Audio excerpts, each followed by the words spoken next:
Mommy hurt so much. What should we do now? The tiny voice broke through the stillness of the cemetery, trembling like the last leaf clinging to a cold November branch. Richard Collins froze. He had come to visit his late wife's grave, not to find two small girls kneeling before it, their thin shoulders shaking in the wind. The older one, no more than 6, was whispering those words to the headstone as if it might whisper back. The younger, her twin, clung to her sister's sleeve, wide eyes glistening with tears. Richard tightened his grip on the bouquet of lilies. His breath misted in the chill air as he stepped closer. "Girls," he said gently, "are you all right?" Both turned at once. Two faces, the same heart-shaped features, the same dark curls, the same frightened eyes. The older one straightened quickly, trying to look brave. "We didn't mean to bother you, sir. We came to see Mom." Your mom?" Richard asked, his voice unsteady. The smaller girl nodded. "She said she would be here when she got tired."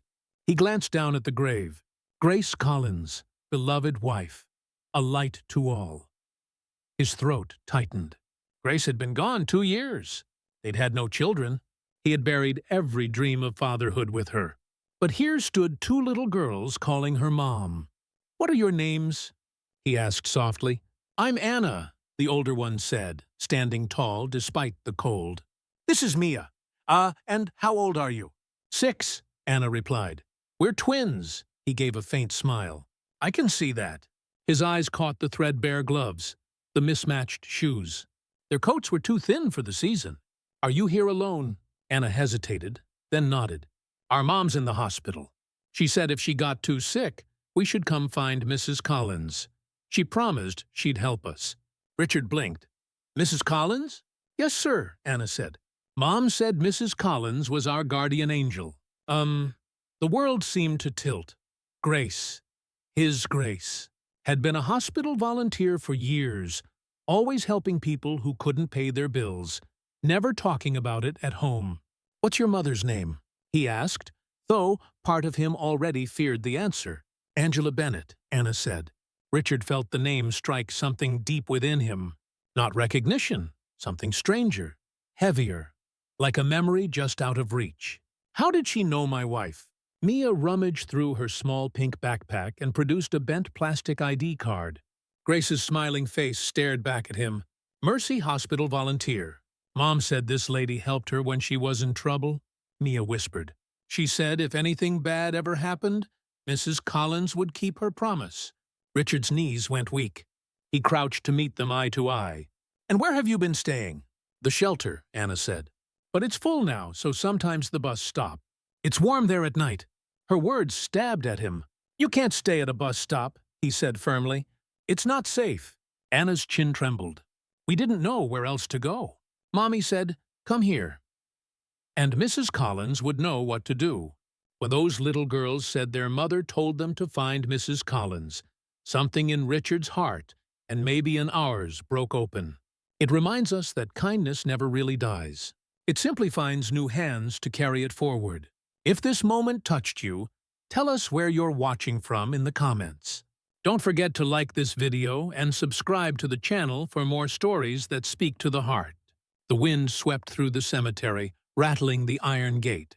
Richard looked at the grave at Grace's name, carved in soft stone, and felt the old ache rise in his chest. Even in death, she was still helping people, still keeping promises he'd never known about. He looked back at the girls. "You can't stay out here tonight? Come with me. I'll take you somewhere warm." Anna hesitated. "But you don't know us." "I knew your mom's friend," Richard said quietly. "And if Grace made a promise, I'll make sure it's kept." He reached out a hand. After a long pause, Anna placed her small palm in his. Her sister followed, clutching her coat. Together, they walked out of the cemetery under a sky streaked with fading gold. As they reached the gate, Richard glanced back at Grace's grave. The lilies in his hand trembled. He whispered, "Grace, what have you done?" They drove in silence through the city. The girls sat close together in the back seat, watching lights flicker across the window. "Are you hungry?" he asked. "A little," Mia murmured. "We had crackers from the shelter." Richard pulled into a quiet roadside diner. The waitress, a woman around his age, raised an eyebrow when he entered with two small girls, but she smiled kindly. "3 grilled cheeses," he said, "and hot chocolate." Anna folded her hands on the table, her manners careful. "Thank you, sir." Mia grinned shilly. Mom says to always say thank you. Even when life forgets to be nice, Richard felt something crack inside him. Grace had once said something almost identical. Kindness doesn't wait to be earned. After dinner, he drove them to Mercy Hospital. The smell of antiseptic struck him like a memory. Grace had spent her final nights here, whispering to him about the light beyond pain. He approached the nurse's desk. "Angela Bennett," he said. The nurse frowned. "Room 214. "She's in critical care." He nodded. "Thank you." Anna clutched his coat as they walked down the corridor. "Do you think she's awake?" "I hope so," Richard said. "She'll be glad to see you." The room was dim, the only light coming from the heart monitor's gentle glow. A woman lay pale and still, oxygen tubes winding from her face. "Mom," Anna breathed, rushing forward. Angela's eyes fluttered open. "My girls." Her voice was barely a whisper. "You found her?" Richard stepped closer. "You mean Grace?" Angela nodded weakly. "She kept their promise." He frowned. "What promise?" Her gaze drifted to the twins, and a faint smile appeared that they'd never be alone. The monitor beeped steadily. The girls climbed onto the bed, pressing their faces against her arms. Richard stood there, watching in silence, his heart heavy and bewildered. Grace had always said she wanted her kindness to outlive her. Somehow it had. And as he looked at the two small girls clinging to their mother, he realized that maybe Grace hadn't left him alone after all. Maybe she had sent him a reason to live again. The steady beep of the heart monitor echoed through the hospital room like a fragile heartbeat of time itself. Richard stood at the foot of the bed, his hands shoved deep in his coat pockets, unsure whether to stay or step back. The twins clung to their mother, whispering words too soft to hear. Angela Bennett looked impossibly frail, her brown skin pale beneath the fluorescent light, her breathing shallow and uneven. After several minutes, Harry's found Richard again. "You're Grace's husband," she said softly. He nodded. "Yes, Richard Collins." "She talked about you," Angela whispered. "Said you were lost. Said she wished you'd find your way again." Her lips trembled into a weak smile. Maybe this is how he wanted to ask what that meant. But her eyes were already closing. A nurse entered quietly, checking the monitors, then turned to Richard. "She needs rest. Sir, you should let her sleep." Richard nodded and guided the girls gently toward the hallway. Outside, the sterile air of the hospital corridor felt too bright, too alive. Anna looked up at him. "Is she going to be okay?" "She's very sick," he said carefully. "But the doctors are doing their best." "Mom said she didn't want to go to heaven yet," Mia murmured. She said, "We still need her." Richard swallowed hard. "Then let's hope she keeps fighting." He drove the girls to a nearby hotel instead of back to the shelter. The manager, an older man with kind eyes, didn't ask questions when Richard paid for 2 adjoining rooms. Inside, the girls stood awkwardly near the bed, as though afraid to touch anything. "You can wash up in the bathroom," Richard said. "There are clean towels," Mia hesitated. "Are you sure it's okay?" "It's okay," he assured. "You're safe here." When they emerged, dressed in oversized T-shirts the hotel staff had found, they looked smaller than ever. Richard ordered soup and chicken tenders from room service. The girls ate quietly at the small table, glancing at him between bites. After a while, Anna spoke. "You really knew Mrs. Collins?" "I did," he said. "She was my wife." Anna tilted her head. "She was nice, wasn't she?" His throat tightened. "Yes, she was the best person I've ever known. Mom said Mrs. Collins helped her when everyone else gave up. Mia said she paid the hospital so we could be born, and she came every week to see us when we were babies." Richard's fork froze halfway to his mouth. "She never told me that," he murmured. Anna shrugged, her childlike honesty cutting deep. "Maybe she didn't want you to worry." Later, when the girls were asleep, he sat by the window, staring at the street lights. Grace had been gone 2 years, yet he was only now learning the full measure of her kindness. He could almost hear her voice, gentle but firm. "You always looked at success, Richard." "I looked at people." He pressed his hand to his forehead. For years, he'd lived in silence, building walls around his grief. Now, 2 children had walked straight through them. The next morning, he woke early and bought breakfast downstairs: pancakes, orange juice, scrambled eggs. The girls ate quickly, thanking him between bites. "We should see Mom," Anna said. "We promised we'd come back." Richard nodded. "Of course." At the hospital, Angela looked weaker. The doctor, a middle-aged man with silver glasses, pulled Richard aside. "She has advanced cardiomyopathy. She's not responding to treatment. I'm afraid it's a matter of days." Richard exhaled slowly. "Does she have family?" "None that we know of. Just those 2 girls." The doctor looked at him curiously. "Are you related?" "No," Richard said. "But I suppose my wife was?" Angela's eyes fluttered open when the girls entered. "You came back," she whispered. "Always," Anna said. Angela smiled faintly, her gaze shifting to Richard. "She said you'd come." "Who?" "Hesked." "Grace," Angela breathed. "She told me if I ever couldn't take care of them, you would. She said you had a good heart, even if you didn't believe it." Richard's throat ached. "Angela, I didn't know any of this. I didn't know she helped you." "She didn't help me," Angela corrected. "She saved me. And she loved those girls as if they were her own." Angela's breathing grew shallower. She reached for his hand, her fingers cold but steady. "Promise me," she whispered. "Promise me you'll look after them." Richard hesitated only a second. "I promise." Her eyes filled with tears. "Thank you. Now, maybe I can rest." The monitor beeped softly. Angela closed her eyes, her chest rising one last time before falling still. "Mommy!" Mia's voice broke the silence. "Mommy, wake up!" Richard stepped forward, gathering the crying girls into his arms. The nurse came running, then slowed when she saw the truth written on their faces. "I'm sorry," the nurse said quietly. Richard held the twins, feeling their small bodies shake against him. "She's gone, isn't she?" Anna whispered. "Yes," he said gently. "But she's at peace now. She said Mrs. Collins would be our guardian." Mia sobbed. "Does that mean you?" Richard couldn't speak for a long moment. Finally, he nodded. "Yes, sweetheart. It means me." That night, he didn't take them back to the hotel. Instead, he brought them home. The Collins estate was a quiet stretch of land outside the city, surrounded by maples and the faint smell of rain.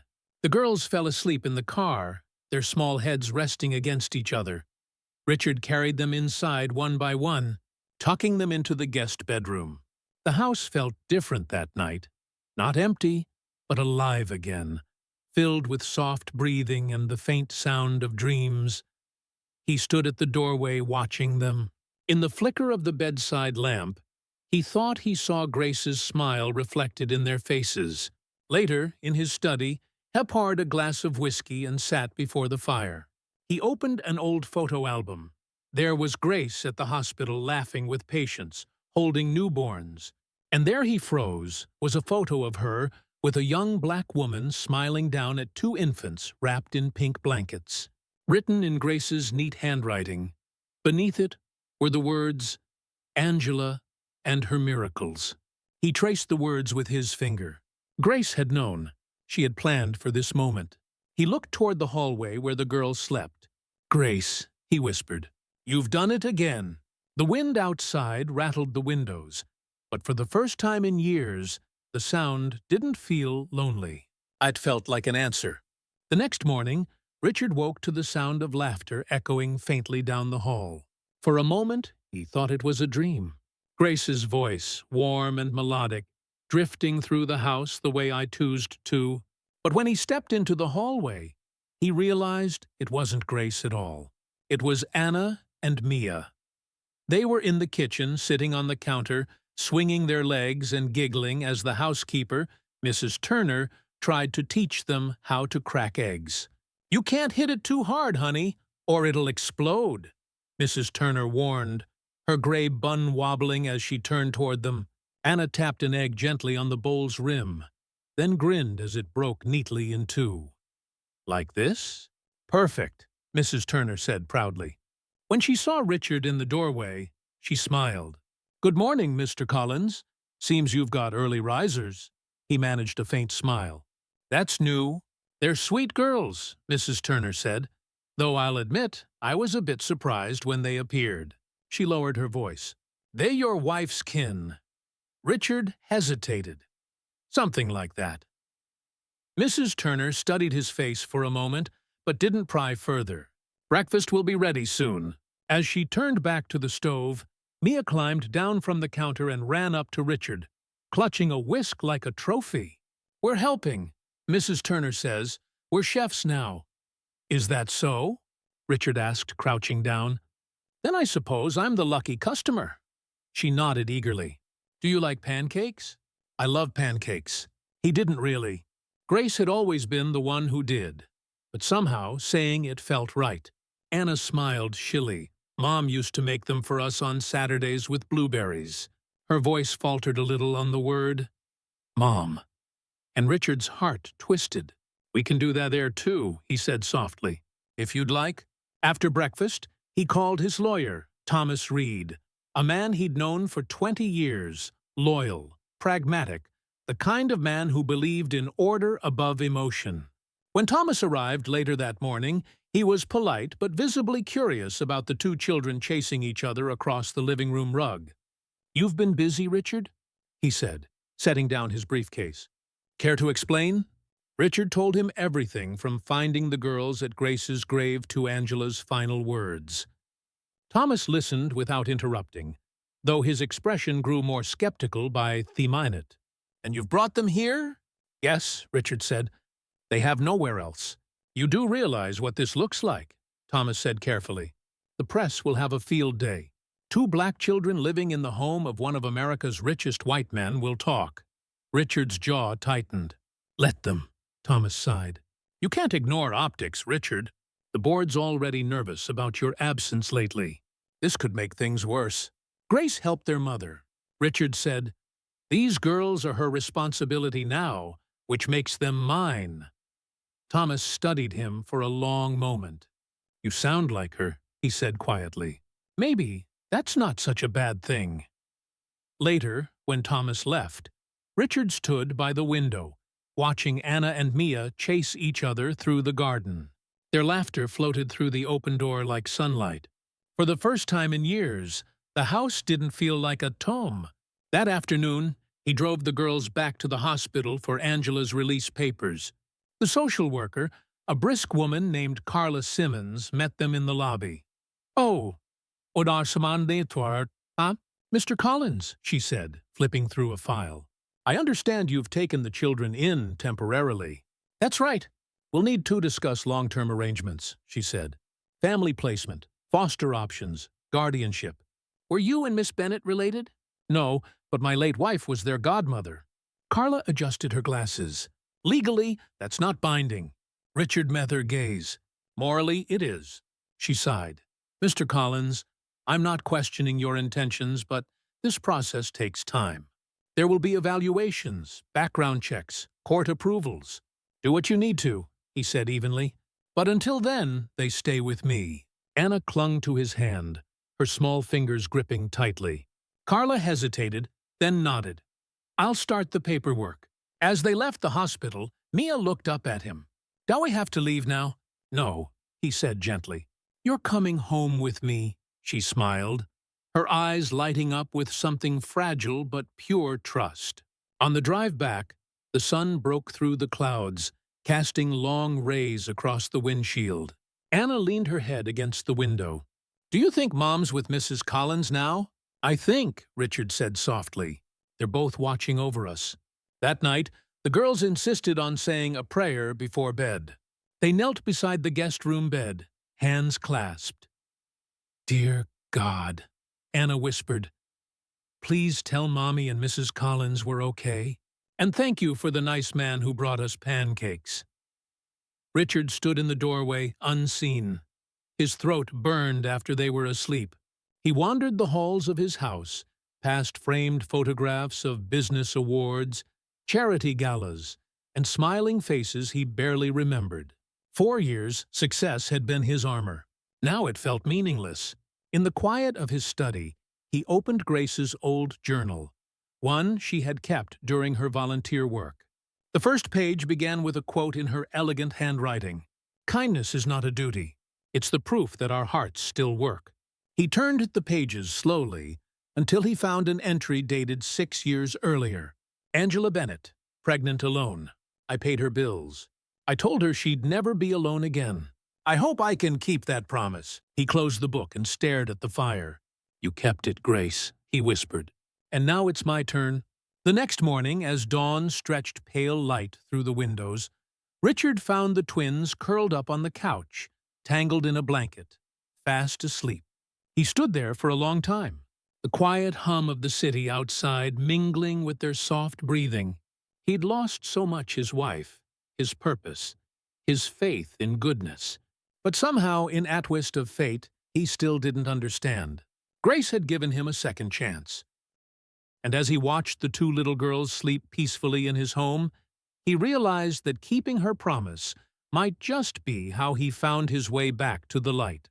When Richard awoke, the house was already alive with movement.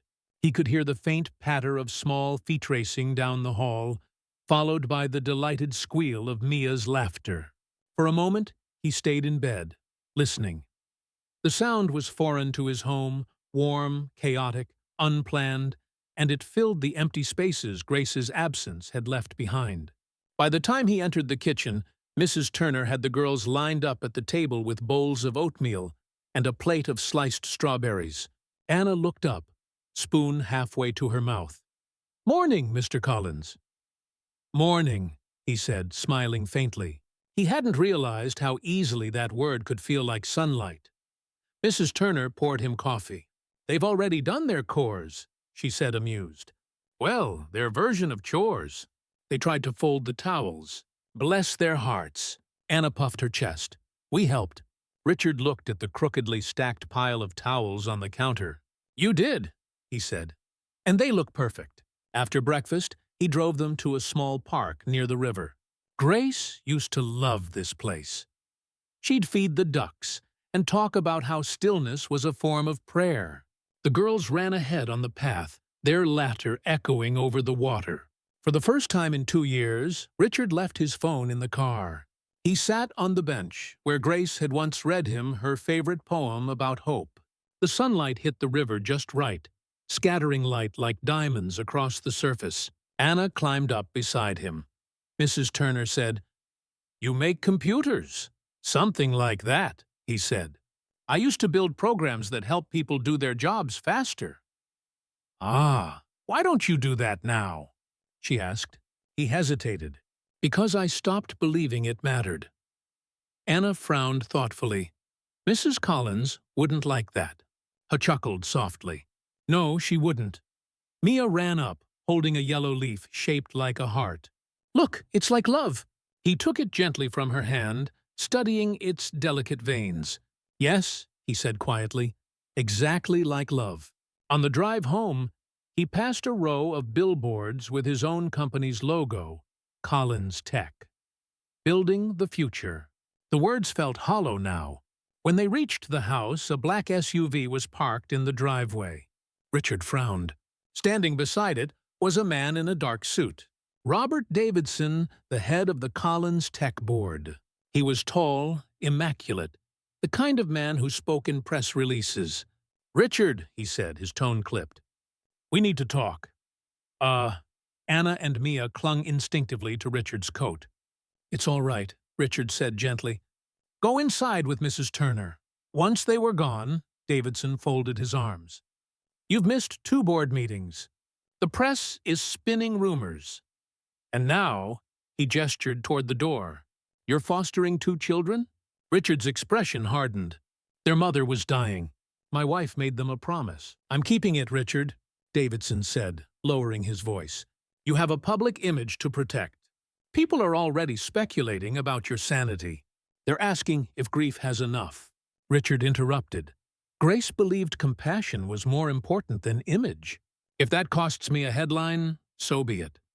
Davidson, you can't save everyone. Maybe not, Richard said, but I can save someone. When the man left, Richard stood for a while in the driveway, the wind tugging at his coat. Grace had once told him that people only argued against kindness because they were afraid it would demand something of them. Inside, the twins were building a fort from couch cushions. They looked up as he entered. "Did the man bring trouble?" Anna asked cautiously. "No," Richard said, smiling. "Just noise." That evening, they watched an old movie, one of Grace's favorites. The girls laughed at the black-and-white slapstick scenes, their laughter bubbling into the quiet room. When the credits rolled, Anna yawned and leaned against him. "Are we staying here forever?" she asked sleepily. He hesitated. "Do you want to?" She nodded. "It feels like home," Mia whispered, half asleep. "Even the walls sound kind." Richard's chest ached in that tender, unfamiliar way. The akathat meant something broken was trying to heal. After they went to bed, he sat by the fireplace, staring into the flames. Grace's picture rested on the mantel, her smile soft and knowing. "You think I understand now," he murmured. "You weren't just helping Angela. You were helping me." He opened his laptop for the first time in months. The screen glowed cold and sterile. He began typing Animail to the board. Effective immediately. "I'll be taking an indefinite leave of absence. My priorities have changed." The next morning, he took the girls shopping for school supplies. They picked out backpacks, one pink, one purple, and argued cheerfully over which crayons were the best. As they left the store, a photographer snapped a picture. Richard heard the shutter click, but ignored it. A few hours later, his phone buzzed with a news alert. Tired billionaire resurfaces with 2 mystery children. He exhaled slowly. It had begun that night. As he tucked the girls in, Anna looked up at him. "Why do people take pictures of you?" "Because they don't understand me," he said gently. "Or maybe they just want to." "Oh, Mom said people fear what they don't understand," Mia murmured. "But Mrs. Collins said love fixes that." Richard smiled faintly. She was right. When he turned off the light, the house was silent again, but not empty. He stood by the window, watching the city lights in the distance. For the first time, he didn't feel like he was looking at the world from behind glass. He was part of it again, and though he didn't yet know what storms were coming, he knew this. Grace had given him a mission that no headline could twist. He would protect Anna and Mia, not out of pity, but out of love. And love, he realized, was the only legacy worth keeping. The next few days passed in a fragile rhythm that felt almost ordinary. Richard found himself rising early again, not out of obligation, but because the sound of laughter in the kitchen had replaced the silence that used to haunt his mornings. Anna and Mia had transformed the house into something living. Their drawings covered the refrigerator door. Their tiny shoes waited by the front entry, like a promise that someone would always come home. On Wednesday morning, as he stood on the patio sipping coffee, he watched the twins chase each other around the garden. Anna's bright yellow scarf streamed behind her like a banner. Mia's giggle cut through the crisp air like music. It was a sound Grace would have loved. For the first time in 2 years, he smiled without guilt. His phone buzzed. It was Thomas Reed again. Richard sighed, answering, "Morning, Thomas." "Richard, you need to see what's circulating," Thomas said. "It's already on half the news feeds." Richard went back inside, turned on the television, and there it was. His face, his house, and 2 tiny figures blurred in the background. The headline read, "Tainted Legacy. Billionaire Richard Collins hides 2 black children in his estate." He felt his stomach drop. The voice of a commentator filled the room. "Is this charity scandal or something darker?" Collins Tech has declined to comment on his recent behavior. He switched it off. The silence afterward felt heavier than before. When the girls came running in breathless and laughing, he forced a smile. "How about we go to the bookstore today?" Mia clapped her hands. "Can we get fairy tales?" "Anything you want," he said. He knew he couldn't shield them from the noise forever. But he would try. At the bookstore, the twins picked out storybooks and a stuffed dog they named Pumpkin. When they reached the counter, the cashier, a middle-aged woman, gave Richard a long, curious look. "They yours?" she asked, trying for casual but failing. "They're family," he said simply. The woman's smile wavered. "You're doing a good thing?" He nodded but said nothing. Outside, a man with a camera stood by the car. "Mr. Collins!" he shouted. "Who are the girls? Is this a secret family?" Anna shrank behind him. "Why is he yelling?" Richard opened the car door, ushering the girls inside. "He's just confused," he said. "Are we in trouble?" Mia whispered. He paused, crouching to meet her eyes. "No, sweetheart. You didn't do anything wrong." When he got home, Thomas was waiting on the porch, arms crossed. "I told you the media would twist this." "I don't care," Richard said flatly. "You should," Thomas replied. "The board's calling for an emergency vote. They think you're unstable. They might try to force you out." Richard stared past him at the twins through the window. They were showing Mrs. Turner their new books, giggling like nothing in the world was wrong. "If I lose the company, I lose the company. But I won't abandon them." Thomas's voice softened. "Richard, listen to me. You're not just protecting two kids. You're fighting a system that doesn't forgive. You'll need to be smart about this."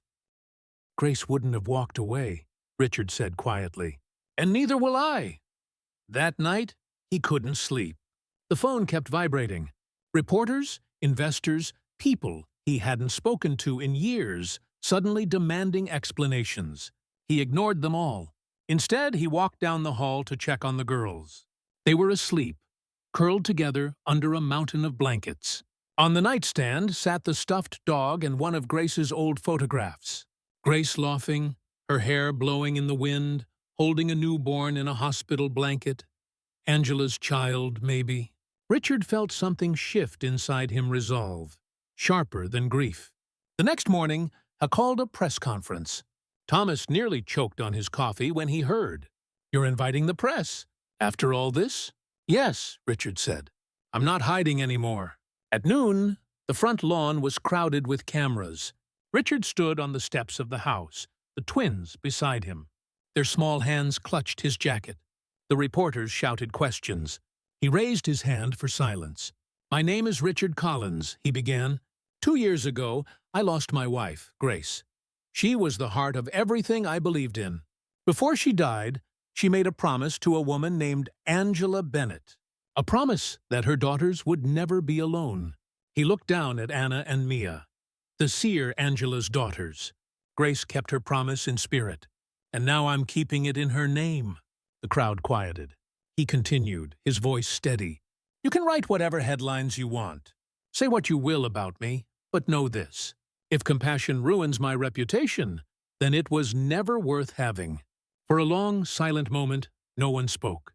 Then one reporter called out softly, "What will happen to the girls now?" "They'll stay here," Richard said. "They're home." "Oh." The questions came again, louder this time. But he turned, guiding the twins back inside. As soon as the door closed, Anna looked up at him. "You were brave." He smiled, kneeling. "You think so?" She nodded solemnly. "Mrs. Collins would be proud." He swallowed the sudden lump in his throat. "I hope so, Anna. I really hope so." That evening, he found the girls sitting by the fireplace, drawing pictures on scrap paper. Mia held up hers proudly. A tall man holding hands with 2 little girls standing under a sky full of hearts. "It's us," she said. "And that's Mommy and Mrs. Collins in the clouds." He took the drawing, his eyes burning. "It's beautiful," he whispered. When they went to bed, he lingered in the doorway, listening to their soft breathing. He realized that the noise of the world no longer mattered. For the first time in years, his house was full of life, and his heart, broken and scarred, though it was, had found its rhythm again. He didn't know what the next day would bring. There would be backlash, consequences, more scrutiny, but as he stood there, he felt Grace's presence like a quiet light in the room. "Whatever comes next," he whispered, "we'll face it together." And for the first time, he believed it. The morning after the press conference, There outside the Collins estate felt unusually still. The front gates were quiet. No reporters, no cameras, no chaos. For the first time in days, Richard felt a fragile sense of peace. He stood by the window of his study, coffee cooling in his hands. As the first golden rays of sunrise cut across the garden, inside the kitchen, Anna and Mia's voices floated through the air, bright and comforting. Mrs. Turner was humming an old gospel tune as she fried eggs. Mia was helping by setting thetable, though most of the napkins ended up crooked. Anna stood on a stool, flipping pancakes with surprising precision. Richard leaned against the doorframe. "You're becoming quite the chef, Anna," she beamed. "Mrs. Turner says pancakes make people happy." "They do," Richard said softly, "especially when they're made with love." After breakfast, he walked the girls to the car. It was their first official day of school, a small private academy just outside the city. Grace had once donated to the same school, saying every child deserved a place that made them feel safe.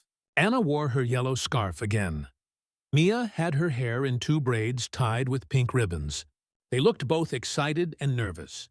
"You'll be great," Richard said, kneeling so his eyes were level with theirs. "Just be kind. The rest will follow." Mia hugged him tightly. "Will you come pick us up?" "Of course," he said. "You're stuck with me now." The drive was quiet at first, the girls watching the city slide past their windows. When they arrived, a few parents stared, some curious, some polite, some less so. 2 black girls walking beside one of the most recognizable white billionaires in New York made for a scene people didn't know how to read. Richard noticed the glances but kept his focus on the girls. "Head high," he whispered to them. "You belong here." The principal, Mrs. Jenkins, greeted them warmly at the gate. "Welcome, Anna. Welcome, Mia. We're very happy to have you." Anna clung to Richard's hand. "It's okay," he said gently. "I'll be here at 3. She nodded, trying to be brave, and let go.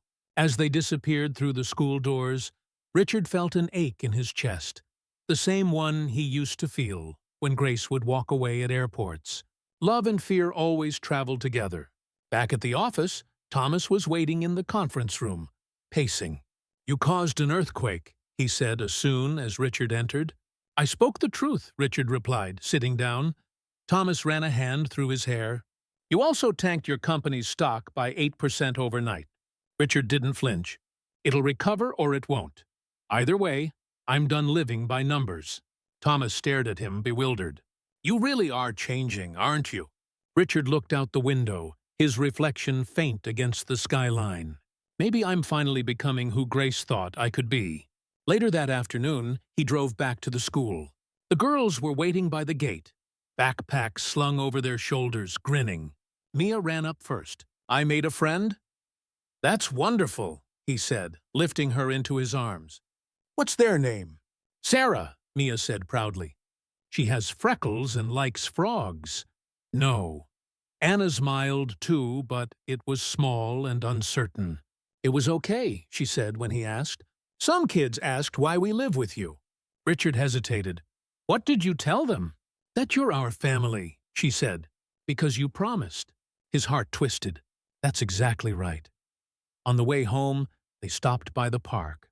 The afternoon light was soft, golden, the kind Grace had loved to photograph. The girls played on the swings while Richard sat on the same bench he and Grace had once shared. He felt someone approach and turned to see a woman standing beside him. A stranger, neatly dressed, her expression unreadable. "Mr. Collins?" she asked. "I'm Detective Lorna Hayes. May I have a word?" Richard's stomach tensed. "About what?" She handed him a card. "Angela Bennett's case. There were inconsistencies in her hospital report. I need to confirm a few things." He frowned. "What kind of inconsistencies?" "Her medical file lists her as having no next of kin," Hayes said. "Yet someone paid all her bills in cash, no traceable record. We thought it might be an anonymous donor, but the hospital flagged it after your press conference." Richard stiffened. "Grace handled those expenses." The detective nodded slowly. "Then perhaps you can help us locate where the payments originated. It's likely nothing. But there's been talk that Angela might have been pressured by someone to sign certain documents before she passed. The word pressured hung in the air like smoke. I'll cooperate fully, Richard said, though his voice was tight. But I can tell you right now, Grace would never hurt her. I believe that, Detective Hayes said, but I think someone else might have. When she left, Richard sat there for a long moment, the autumn wind tugging at his coat. That night, after tucking the girls into bed, he went to Grace's study. It had remained untouched for 2 years, her books still in neat rows, her fountain pen still resting on the desk. He opened her old laptop, hoping to find clarity. There, among old donation records and correspondence, was a file labeled Angela Final Trust. It was encrypted. He leaned back in his chair, his pulse quickening. Grace had never hidden things from him except maybe this. In the quiet of that dim room, surrounded by her lingering scent of lavender and paper, Richard realized something. Grace's compassion had always been fierce, but she had also been careful. If she had encrypted that file, there was a reason. He looked toward the window where the city lights glimmered faintly against the night sky. For the first time since Grace's death, the grief he carried shifted into something else determination. He would open that file, he would learn the truth about Angela Bennett, and he would protect Anna and Mia from whatever shadows were still hiding behind their mother's story. The next morning, Richard woke with a sense of urgency he hadn't felt in years. The encrypted file haunted him all night. He had tried 3 of Grace's old passwords, her birthday, their wedding date, even the quote she used to recite about mercy, but none worked. It wasn't like her to hide things, unless she'd been protecting someone. Downstairs, the smell of cinnamon and toast filled the kitchen. The twins were already dressed for school, their laughter echoing off the marble floor. For a moment, he stood in the doorway watching them. He wanted to hold on to this normally before he peeled back another layer of the past. Anna noticed him first. "Morning." "Mr. Collins." "Morning, sweetheart," he said, managing a smile. "You ready for school?" "Yes, sir," she said, proud of her neat uniform. "Mia says we should sing in the car today." Mia grinned mischievously. "He can sing, too." Richard laughed. "Oh, I doubt that, but you can try to teach me." Dot. Their laughter, pure and unguarded, made something inside him ache. How easily they trusted him. How deeply Grace must have trusted Angela to take them under her care. He kissed the top of their heads before sending them off with Mrs. Turner. When they left, he went straight to his study. The laptop waited on the desk like a locked door to a truth he wasn't sure he wanted. He called his tech advisor, a discreet programmer named Mark Whitman, who'd handled Collins Tech's private encryption years ago. "Mark," he said, keeping his tone steady, "I need you to access an old file. Personal. It's encrypted with a key Grace used before she died." There was a pause on the other end. "You sure you want me poking around in something she locked down herself?" "Yes," Richard said quietly. "I think she wanted me to find it eventually." "Send it over. Give me a few hours." By noon, Richard drove to the city to meet Detective Hayes. She was waiting in a quiet cafe off Fifth Avenue, the kind of place where conversations disappeared into the clink of coffee cups. "Mr. Collins," she said, as he sat down. "Thank you for coming. You mentioned documents Angela might have been forced to sign," he began. "What kind of documents?" Hayes flipped open a folder. A revised will and a consent form authorizing full custody of her children to a third party. The signatures are dated 3 days before she was admitted to the hospital. Richard's stomach clenched. "That's impossible. She was barely conscious then." "That's what caught our attention," Hayes said. The forms were filed by an attorney connected to Collins Enterprises, a man named Robert Davidson. Richard Fraud Davidson, his father's old right-hand man, the same man who tried to warn him against helping the girls. "I know Davidson," he said slowly. "He's still on my board." Hayes studied him. "Then you'll understand why I'm asking. Was he acting on your behalf?" "No," Richard said immediately. "Never." Then I suggest you find out whose behalf it was, she said, sliding the folder toward him. Because if those signatures are forged, someone used your wife's promise and your name to take control of Angela Bennett's life. When she left, Hess sat for a long moment, staring at the folder. The papers inside looked ordinary type text, legal jargon, but they radiated something foul. Grace's generosity had been manipulated, and maybe, just maybe, it had gotten Angela killed. Back at the house, Mark called. "You were right," he said. "The file wasn't meant to stay locked forever. She used a delayed access code. Took me a while, but I cracked it." Richard's voice was tight. "What's inside?" "Letters, journal entries, and on-scanned document labeled confidential agreement. Angela Bennett. I'll send them securely." He opened the file as soon as the email arrived. Grace's words filled the screen, her handwriting digitized, delicate and certain. July 8th. Angela's health is failing. I've paid her bills through the private fund. But she's terrified. Not of dying, of leaving the girls behind. She keeps saying someone came to her asking for signatures, claiming it was for medical coverage. She didn't understand the legal language, and I fear she signed something dangerous. I'll have Davidson review it quietly. He owes William too many favors to refuse me. Richard's breath caught. Davidson again. He scrolled to the next page. July 10th, Angela's condition worsened. I confronted Davidson. He said he took care of it. His tone scared me.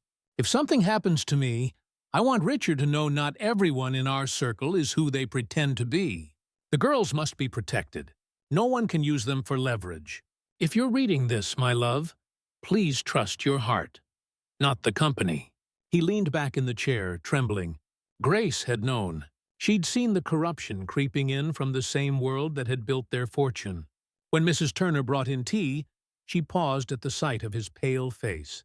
You look like you've seen a ghost, sir. Maybe I have, he murmured. That evening he sat with Anna and Mia in the living room. They were watching a cartoon, curled up under a blanket.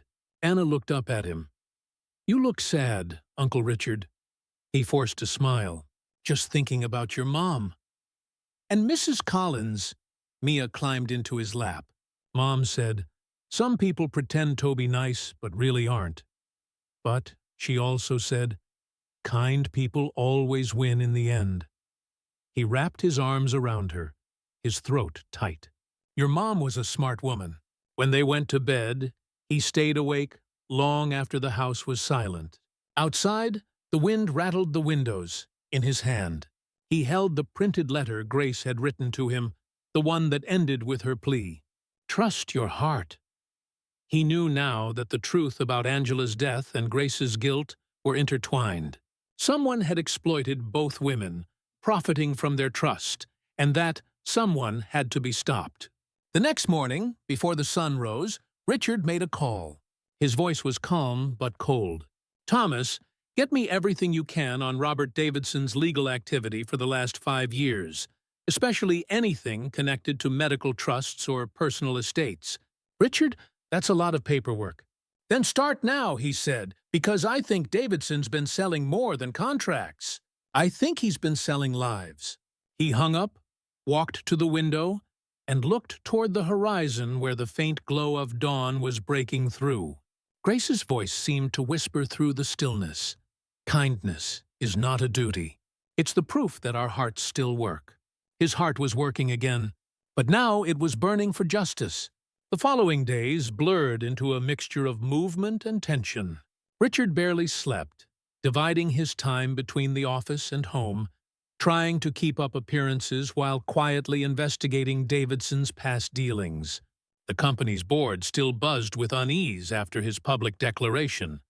But he no longer cared about the whispers. The world could judge him all it wanted. He had something far more important to protect.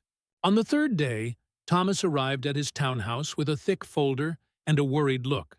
You're not going to like what I've found, he said, setting the file on the desk. Davidson's fingerprints are everywhere. Richard's stomach tightened. Show me. Thomas opened the folder. 3 years ago, Davidson established a shell foundation, the Grace Outreach Fund. He claimed it was your wife's charity, All donations went through a blind trust managed by his private law firm. Guess who the first beneficiary was? Angela Bennett, Richard said quietly. Exactly. He used the foundation to funnel money into her medical care, but he also withdrew funds just before she died, over $200,000, cash. No record where it went. 2 weeks later, he signed over a contract transferring her apartment and assets to a corporate entity. She owned almost nothing by the time she passed. Richard stared at the documents, anger surging. He robbed her. Thomas nodded grimly. And then he buried the trail under your wife's name. For a long moment, neither man spoke. The air in the room felt heavy, filled with betrayal. Finally, Richard said, "We're going to expose him." Thomas hesitated. "That won't be simple. Davidson's still on your board. He's been with the company for 30 years. If you accuse him publicly, he'll strike back, and he knows where every skeleton is buried.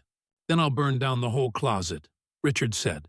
"I'm not letting him stain Grace's memory any longer." Thomas studied him. "You're changing, Richard.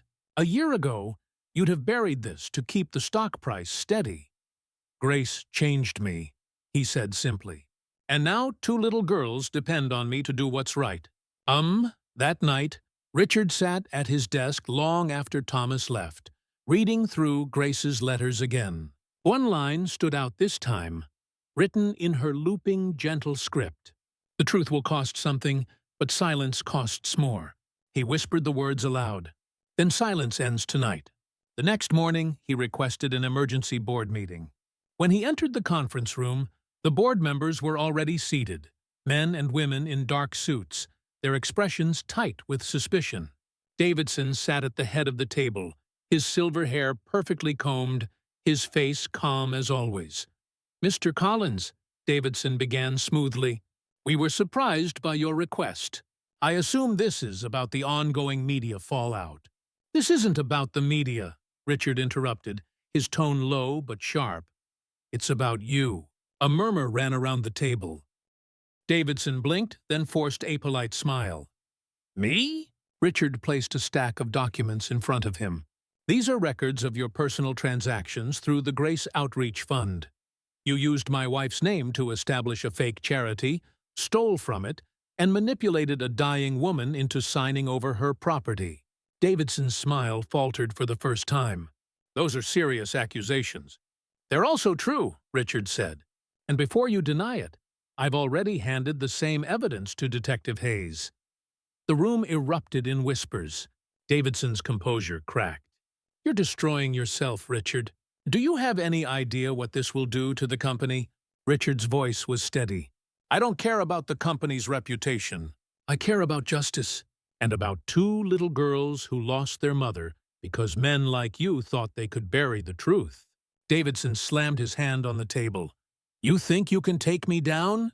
I built this firm long before you ever took over. I know every contract, every offshore account."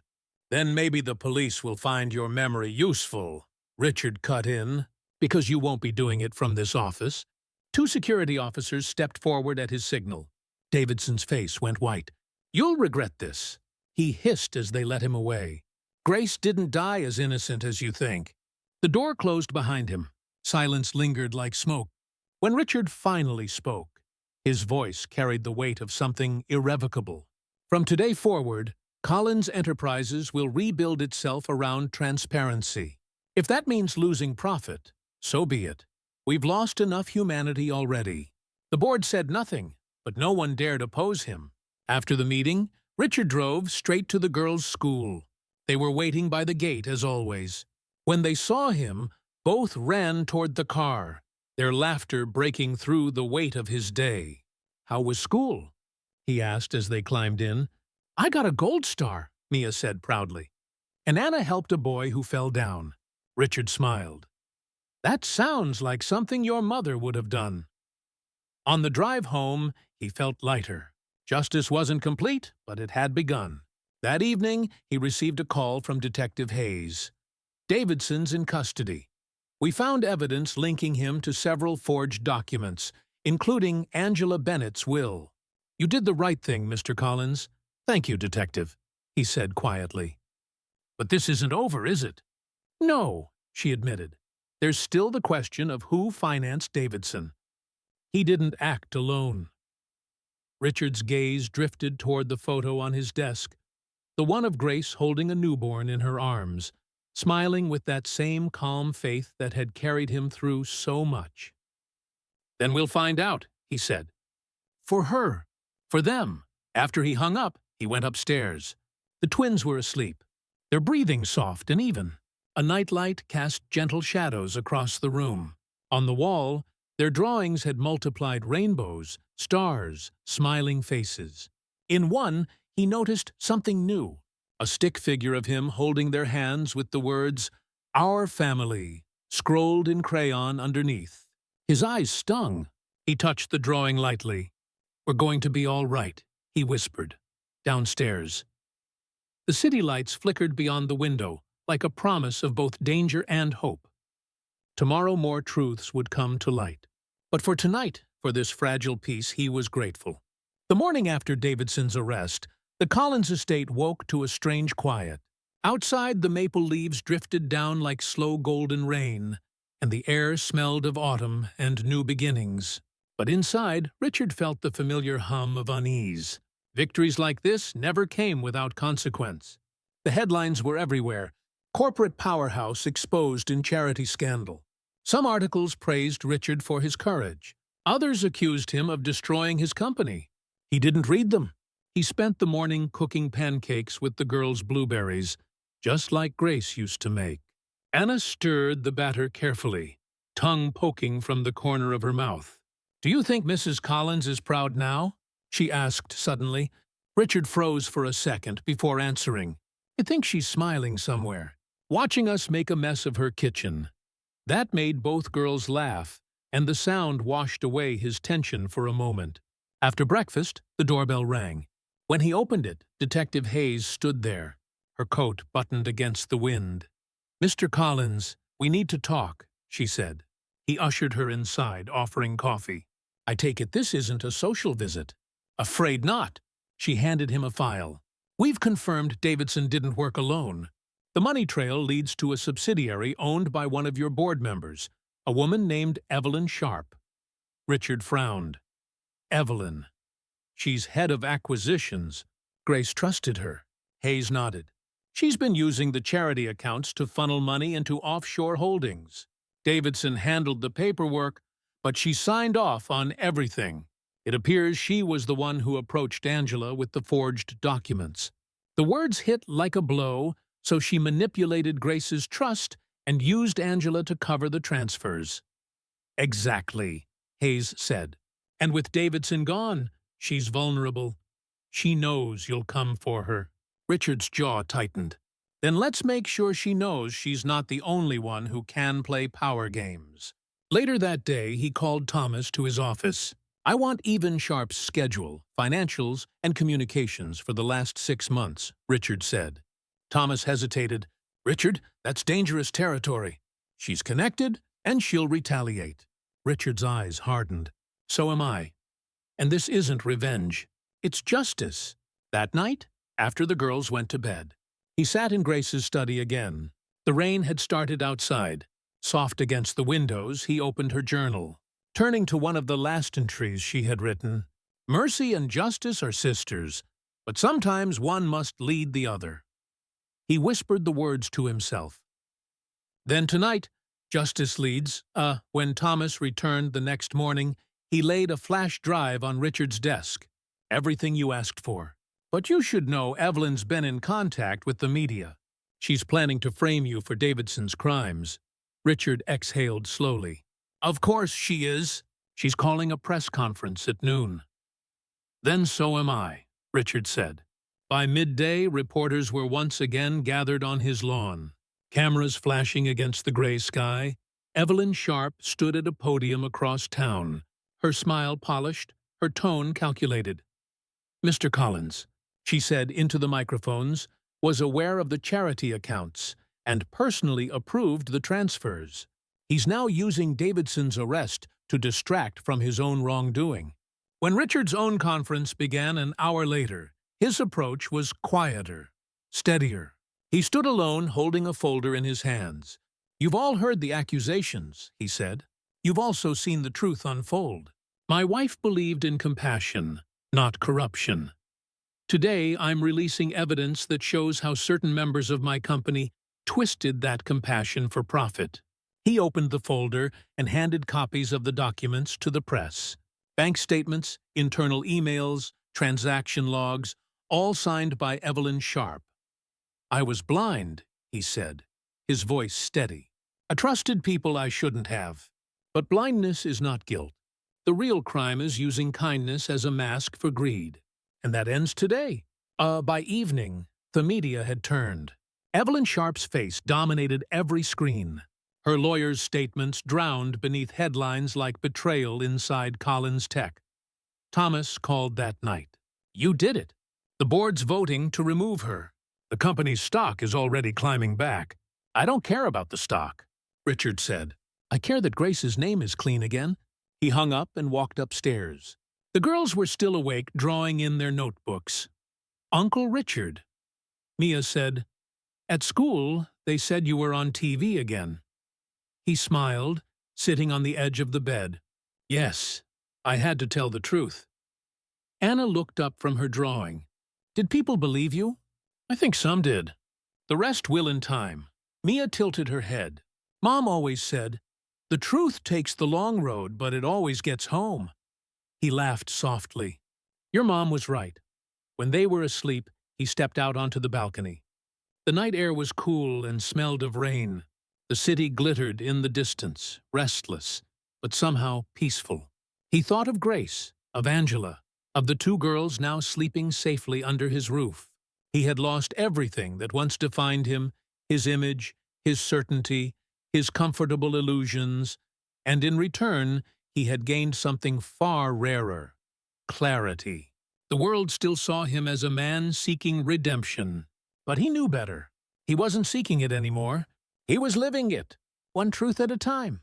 As he turned to go back inside, a soft chime sounded on his phone. A message from Detective Hayes. "One last thing. We've discovered who funded the first offshore account. It wasn't Davidson or Sharp. It came from someone closer to home." Richard's pulse quickened. Closer to home.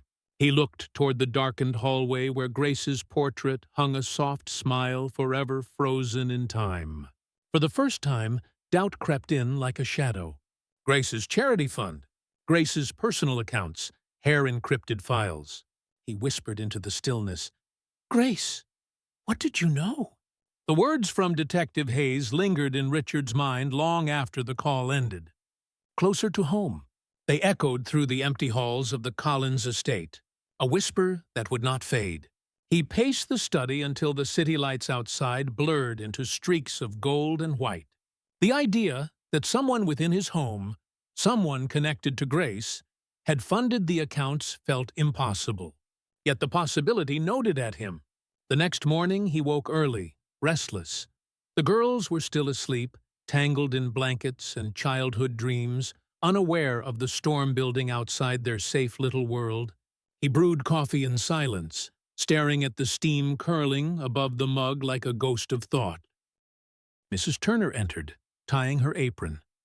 "You're up before the sun again, Mr. Collins," she said softly.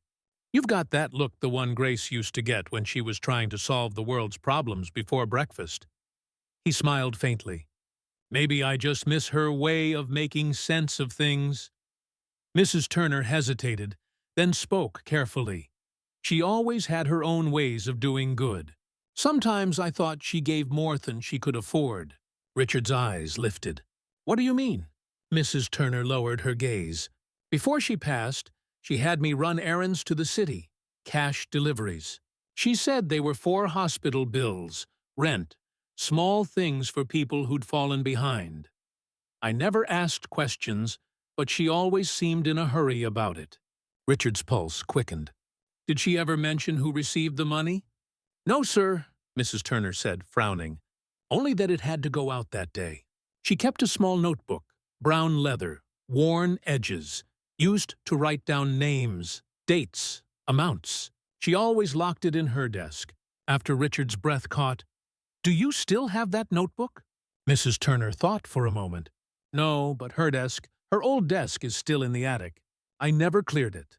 Minutes later, Richard was climbing the narrow wooden steps into the attic.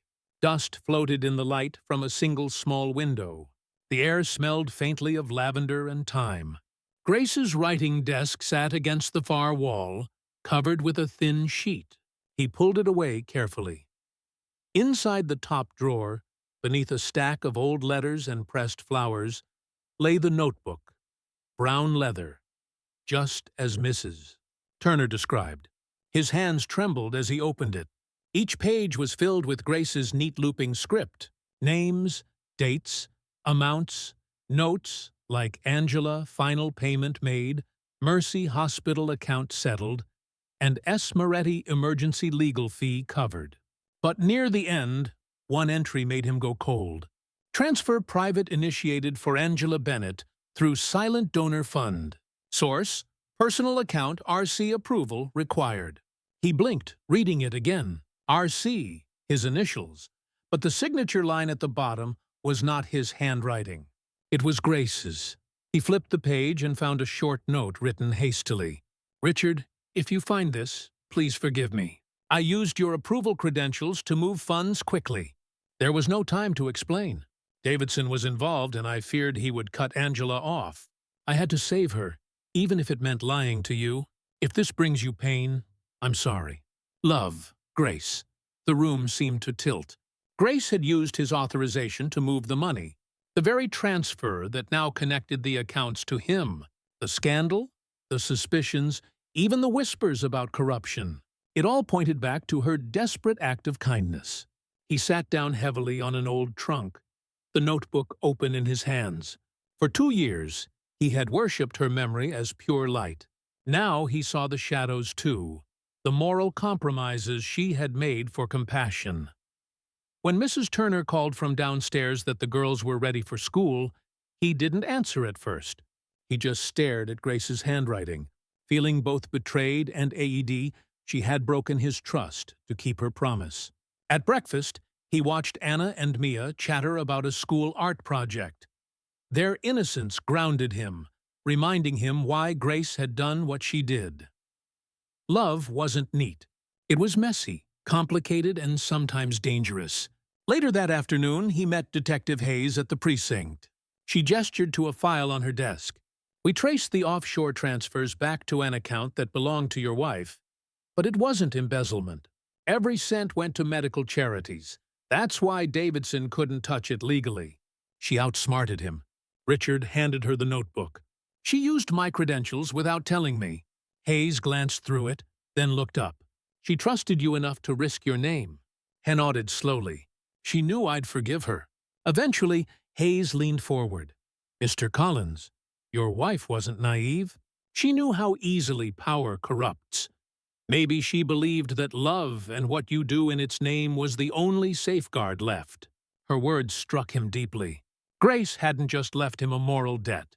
She had left him a map. That evening, he returned home to find the girls sitting at the piano. Anna was pressing keys gently, trying to imitate a melody from memory. When she noticed him, she smiled shilly. Mrs. Collins taught my mom a song once, she said. Mom sang it to us when we were scared. I think I still remember it. Mia joined her, and together they sang a few uncertain notes. The tune was simple, soft, but it carried something ancient comfort and sound. Richard stood there listening, eyes stinging, until Anna stopped and looked up. Are you okay, Uncle Richard? Yes, he whispered. I just remembered something beautiful. That night after they went to bed, he sat by the fire, the notebook opened beside him. Grace had lied, yes, but she had done it for love, not greed. Her mercy had forced his world into chaos, but it had also saved 2 lives. He lifted his glass toward her photo on the mantel.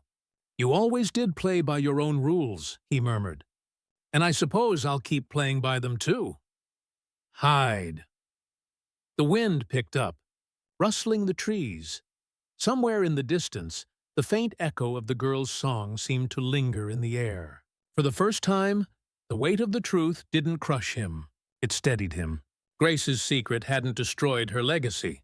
It had made it real. And as the firelight flickered across her smiling face, Richard whispered one final promise to her memory. "Whatever comes next, I'll finish what you started, huh?" The next morning dawned with a heavy fog that rolled over the hills behind the Collins estate, swallowing the garden and silencing the birds. Richard sat at his desk, the brown leather notebook open beside his coffee, his pen tapping absently against the wood. Grace's words from the final page echoed in his mind. "If this brings you pain, I'm sorry." It did bring pain, but not the kind that broke him. It was the kind that shaped resolve. Grace had trusted him enough to leave behind a secret she knew he would one day have to face. Now it was his turn to finish what she started. He called Thomas at dawn. "I need to reopen the Grace Outreach Fund," he said. Thomas groaned on the other end. "Richard, the fund's name has been dragged through scandal for weeks. You really want to put it back in the spotlight?" "Yes," Richard said firmly. "But this time, it won't be a front for corruption. It'll be what Grace meant it to be, a living promise. Real support for families like Angela's.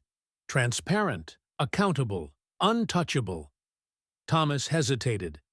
"If you're serious, you'll need oversight, independent auditors, new trustees, community leaders." "Then find them," Richard said. "And I'll start with the first donation, 10 million, directly from my personal account. Grace deservesto have her name cleaned the right way.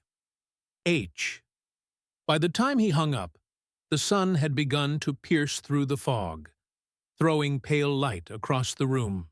It caught the edge of Grace's framed photograph, the one from their early days, her eyes bright with hope.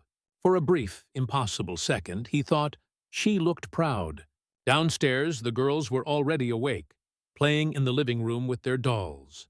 Mia had dressed hers in a paper napkin wedding gown, while Anna arranged flowers from the garden in a teacup. "Uncle Richard," Mia said when she saw him. "We made a wedding." "A wedding?" he asked, smiling despite himself. "Who's getting married?" Anna giggled. "Pumpkin and Rosie," he nodded solemnly. "Ah, a perfect match." Mia tilted her head. "Was your wedding with Mrs. Collins pretty?" Richard's smile softened. "It was the most beautiful day of my life." He paused. She laughed so much that the photographer had to stop and wait for her to breathe. The girls laughed, and something in his chest eased. Grace's laughter might have faded, but its memory still filled every corner of the house. Later that afternoon, he took the girls with him to Mercy Hospital. He wanted them to see where their mother and Grace's lives had intertwined, where love had changed everything. The hospital administrator, a tired but kind woman named Dr. Eleanor White, greeted them warmly. "Mr. Collins," she said, shaking his hand, "I heard about the new foundation. Your wife would be proud." "Thank you," Richard said. "This is where she gave so much of herself. You think it's where I need to start?" Dr. White nodded, glancing down at Anna and Mia. "And these must be Angela's girls. She used to talk about you both. Said you were her little stars." Anna smiled shilly. "Mom said stars never stop shining, even when we can't see them." Dr. White blinked away sudden tears. She was right. As they walked through the corridors, Richard stopped outside the room where Angela had spent her last days. It was empty now, newly painted, but he could still feel the memory of that night, the promise he had made to a dying woman. Anna slipped her hand into his. "Do you miss her too?" she whispered. "I do," he said softly. "Every day?" Mia looked up at him, her voice small. "Uncle Richard, can we help people here too, like Mrs. Collins did?" Her words caught him off guard. "Help? How?" "Maybe we can bring toys," Anna suggested. "Or flowers," Mommy said. "Flowers make rooms less lonely." He knelt in front of them. I think she was right, and I think Mrs. Collins would love that idea. They spent the afternoon buying small gifts for the pediatric ward books, crayons, teddy bears. The nurses were astonished when the billionaire and two little girls appeared with armfuls of kindness. But for Richard, it was more than charity. It was redemption made tangible. On their way out, A nurse handed Anna a small envelope. "Your mother left this here," she said. "We never knew who to give it to." The envelope was old, the edges yellowed. Anna turned it over, frowning. "It has my name on it." She held it up for him to see. It says, "For Anna and Mia, when you find your way home." Back in the car, Richard carefully opened it for them. Inside was a short letter written in Angela's shaky handwriting. "My sweet girls," it began. "If you're reading this, you found the light I always told you about. Mr. and Mrs. Collins were that light. Don't ever forget that love doesn't stop when people die. It just changes shape. Promise me you'll help others find it, too." Anna wiped her eyes. "She knew we'd find you." Richard's throat tightened. I think she did. That night, after tucking them into bed, he sat alone in the study, the letter in his hands, the brown notebook beside it. The fire crackled softly. He thought about the path that had brought them here, Grace's secret generosity, Angela's trust, Davidson's greed, and the fragile threads of fate that had woven two children into his life. Maybe this was the real inheritance Grace had left him. Not money, not reputation, but purpose. He took out his phone and began drafting a new mission statement for the foundation: to protect the forgotten, to serve without expectation, to build light where the world sees shadow. When he finished, he whispered, "That's for you, Grace, and for her." Then, for the first time in years, he didn't feel like a man haunted by loss. He felt like a man finally beginning again. The following week brought a rare calm. The Foundation's relaunch had drawn cautious praise in the media. And for once, Richard's name appeared beside words like redemption and hope instead of scandal. But behind the headlines, something deeper was happening inside him.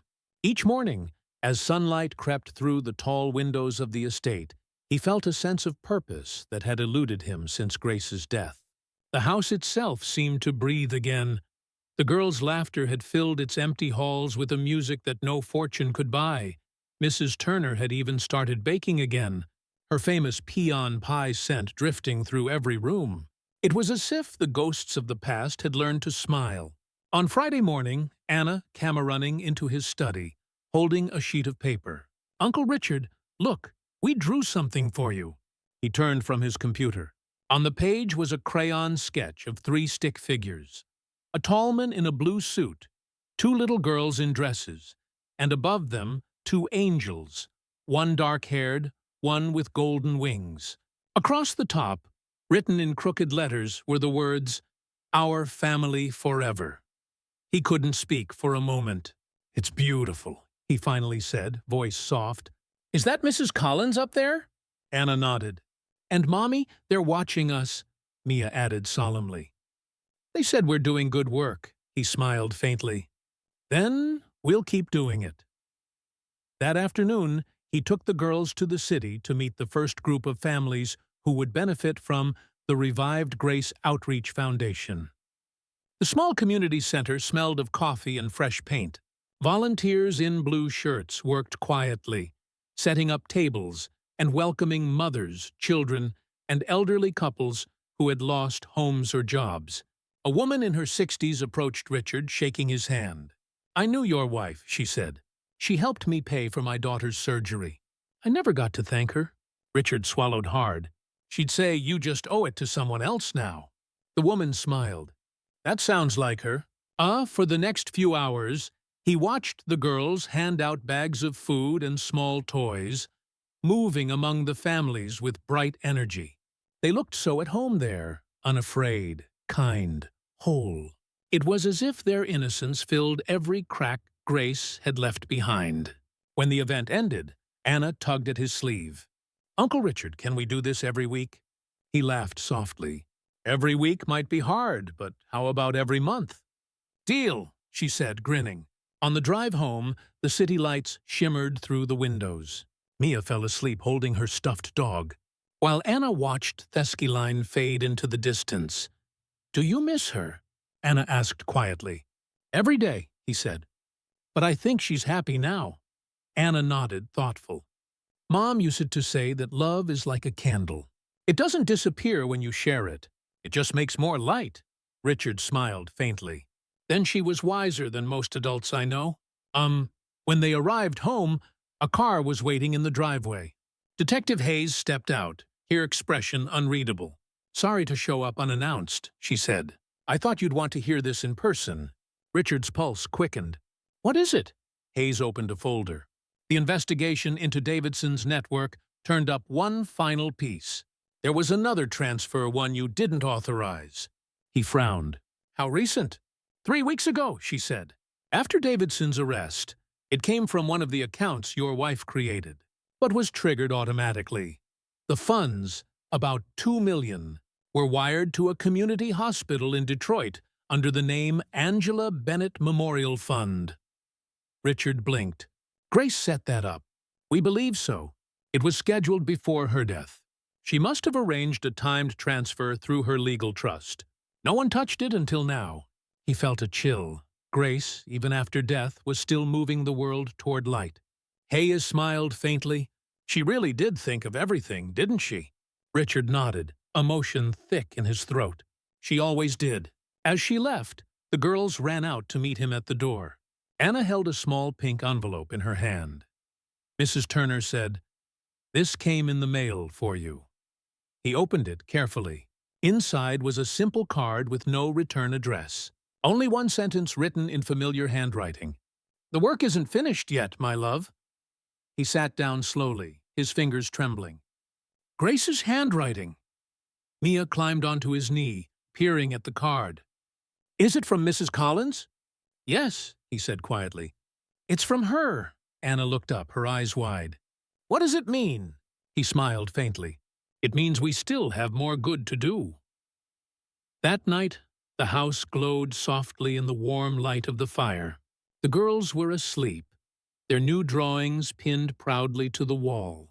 On the mantel sat 2 candles, one for Grace, one for Angela, burning side by side.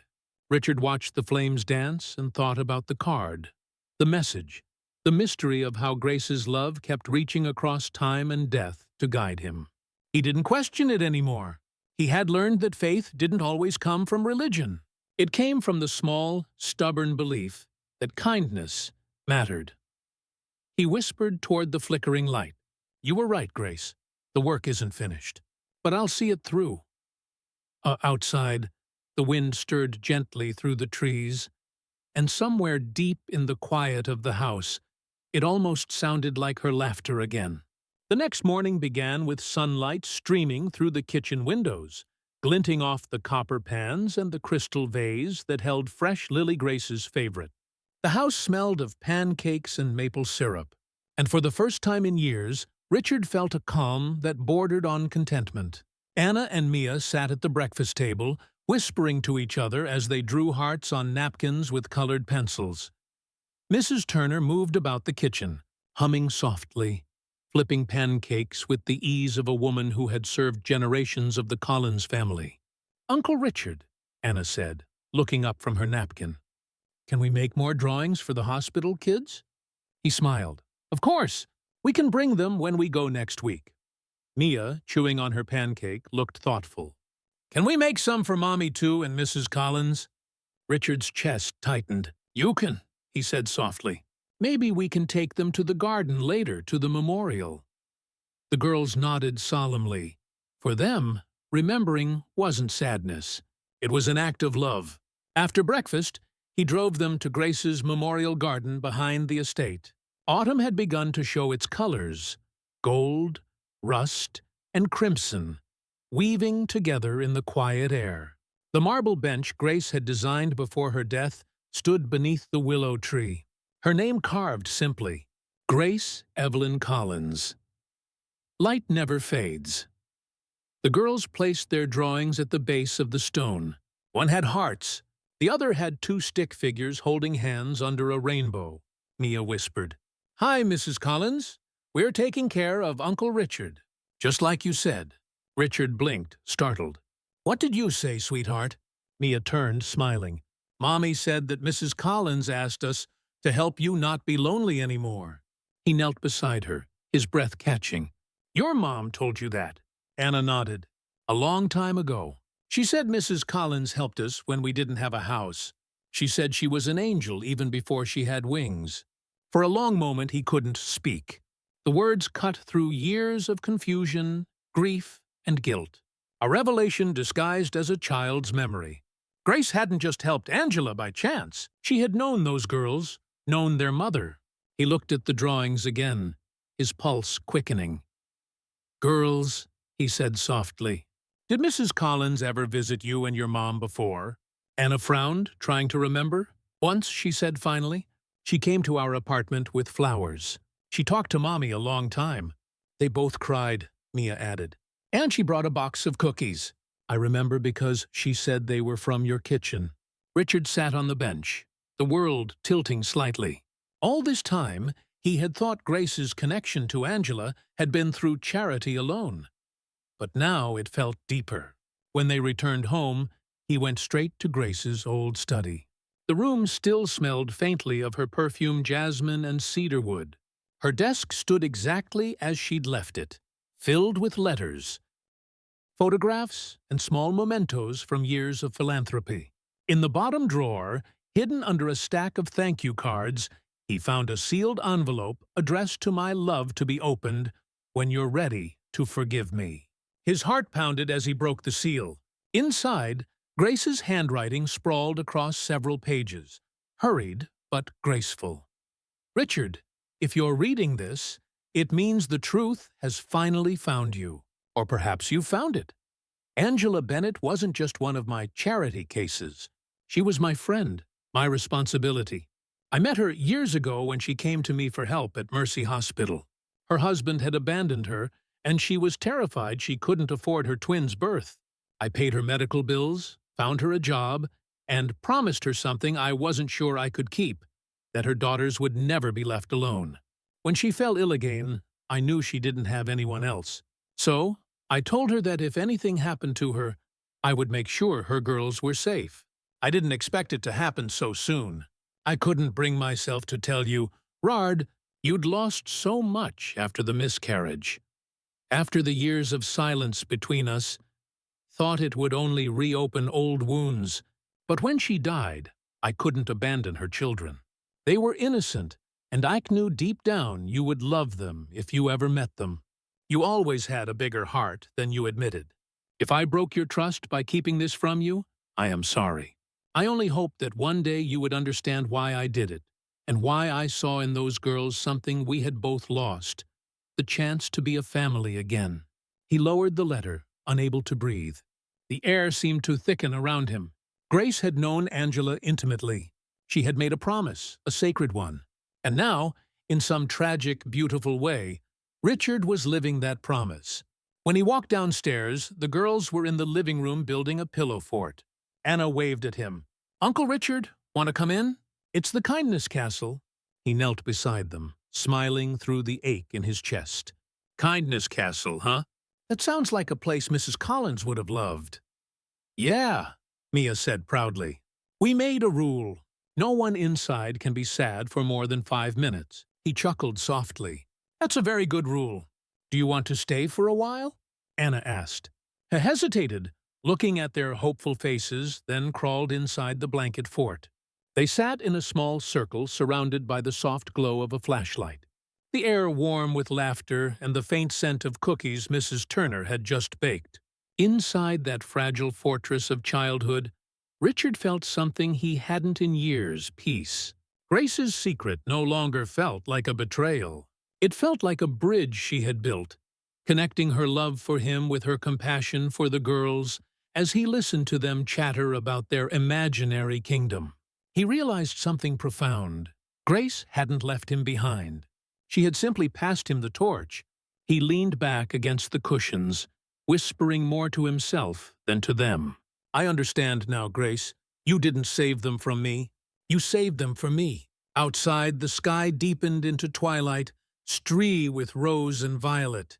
The world felt suddenly full again, of promise, of fechos, of unfinished grace. The night after finding Grace's letter, Richard didn't sleep. He sat by the window of his study, the moonlight glinting off the glass of whiskey he never drank. Grace's words played over and over in his mind, not as guilt, but as revelation. Everything finally made sense. The secrecy, the letters, the compassion that had seemed almost too boundless. Grace had made him a promise even after death that he would not be alone, that the fragments of his life could still become whole. When dawn came, he stood on the balcony, watching the sun break over the trees. The world seemed to inhale, soft and forgiving. Down below, Anna and Mia were already awake, chasing Mrs. Turner's cat through the garden. Their laughter carried upward, fragile and pure. He smiled, and for the first time in years, it reached his eyes. At breakfast, Anna noticed the dark circles under his eyes. "Uncle Richard, did you have bad dreams?" He shook his head. "No, sweetheart. Just a lot of thinking." About Mrs. Collins?" Mia asked, her fork hovering over her cereal. "Yes," he said honestly. "She told me something very important." Anna tilted her head. "Did she tell you to keep helping people?" Richard looked at her in quiet awe. "Something like that." After breakfast, he packed the girls into the car. "Where are we going?" Mia asked, clutching her favorite stuffed dog. He smiled. "Somewhere Grace and I used to visit. It's a special place." They drove north out of the city, through winding country roads lined with sycamores that bent low over the asphalt. 2 hours later, they arrived at a quiet coastal town, where Grace had once built a community art center for children. It was a modest brick building, its paint faded, the sign slightly askew. This, Richard said softly, was one of her first projects. She used to call it her second home. Inside, the air smelled of paint and paper and time. Drawings covered the walls, some signed by Grace herself, others by children she had mentored years ago. In the corner stood a mural, worn by age but still vibrant. A pair of hands holding a small glowing heart. Beneath it were the words, "Love is work that never ends." The girl stood in insolence, staring up at it. "She painted that?" Anna asked. Richard nodded. Every brush stroke, Mia reached out a small hand, her fingertips hovering near the paint. "It feels warm," she whispered. A young woman appeared from a side room, wiping her hands on a paint-stained apron. "Mr. Collins?" she asked. "I didn't expect to see you here. I'm Lily Thompson. I run this place now." Richard took her hand. "You've kept it beautiful." "Grace built something bigger than herself," Lily said, glancing at the girls. "I was one of the kids she taught here.